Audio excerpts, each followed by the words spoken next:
Welcome back to Sip2Tally Films. I'm your host, Coach Evans, and today we're going to take a look at Trey Zaun. Uh, Originally, I was going to say tackle for Texas A&M, but surprisingly, while watching film, we got some center play from him, and so he plays tackle for Texas A&M, but he also plays some center. And so after looking at what he does, I think center or guard is going to be his NFL position. He wasn't bad at tackle, but at center he looked really, really good. But let me give you the backup of Trey before we get into it. 2021 Texas A&M, 46 snaps with a 18 pass rush grade, 76 run grade. 2022, 690 snaps with 67 pass rush grade and a 67 rush grade. 2023 Texas A&M, 892 snaps, 77 pass grade, 70 rush grade. 2024 Texas A&M 882 snaps, 81 pass, 68 run, and then this past season 776 snaps, 97 pass grade, 60 run grade. Crazy. And again, the score, like his actual score for the 4 games I watched, will be on my Google Sheets with a link to that will be in the description. And the 4 games I watched: Notre Dame, LSU, Texas, and Miami. And these are the notes I have for Trey. Decent feet on skip pulls. Hand placement and drive is good. Feet don't stop on contact. He had problems in pass pro versus 95 for Notre Dame. Versus LSU, Zaun looked good in the run game.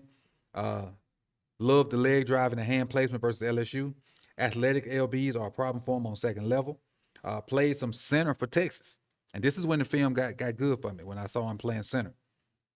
His position is definitely center or guard. Versus Miami, he had good hand placement um, on downs versus, who was that? I don't have my glasses on. Oh, good hand placement on down blocks. He had good hand placement on down blocks and good movement. Allowed Bain to have the initial punch on him. So he let Bain get it. As a matter of fact, it's on the screen. He let Bain get into his chest a lot and kind of raw dog him a little bit. But other than that, it's not a bad prospect. And so with that being said, I'm going to go to the other part where I can kind of draw it up and slow it down. And we'll talk a little bit more about Trey Zaun.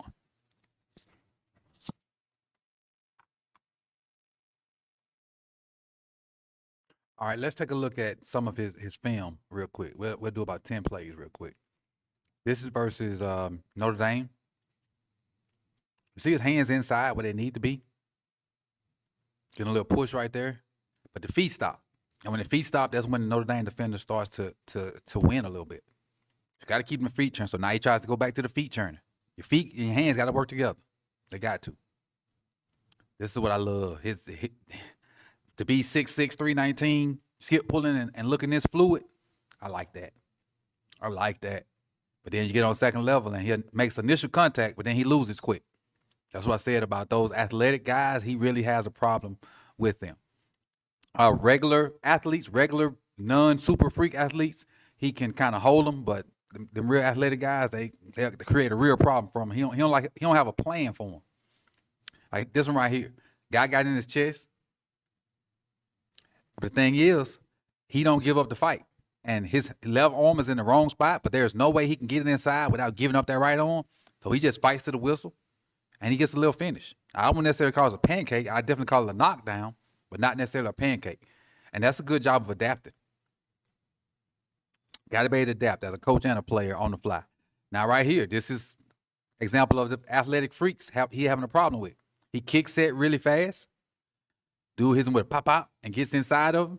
He can't get back inside fast enough. And see, so even though he tries to counter, the defender hit him with another counter and wide open. But the ball's gone though. He kept him off the quarterback. I will say that. This is versus LSU. Good on the down blocks. This is one of the strong suits, in my opinion, down blocking. But you're going to really help him out in a position I think best suits him at center or guard. But he's a really good down blocker. Now, right here, just watch his pad level don't change.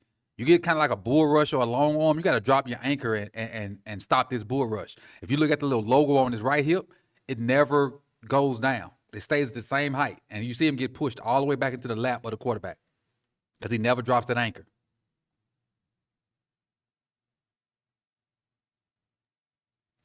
Down blocks, down blocks, down blocks, down blocks. So good on the down to make sure the first level is taken care of. Weeks helps him by coming into the line of scrimmage, so he don't have to worry about being out athleted on the second level because Weeks just worked his way to the line of scrimmage. So now he can just finish with Weeks. If you do it, if you're gonna come downhill and meet him in the gap, that's what you're gonna get. But if you make him come to you, you have an opportunity to beat him.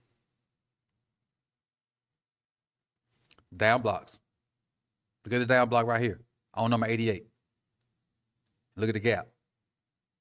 Look at the gap that down block created. And they read 44.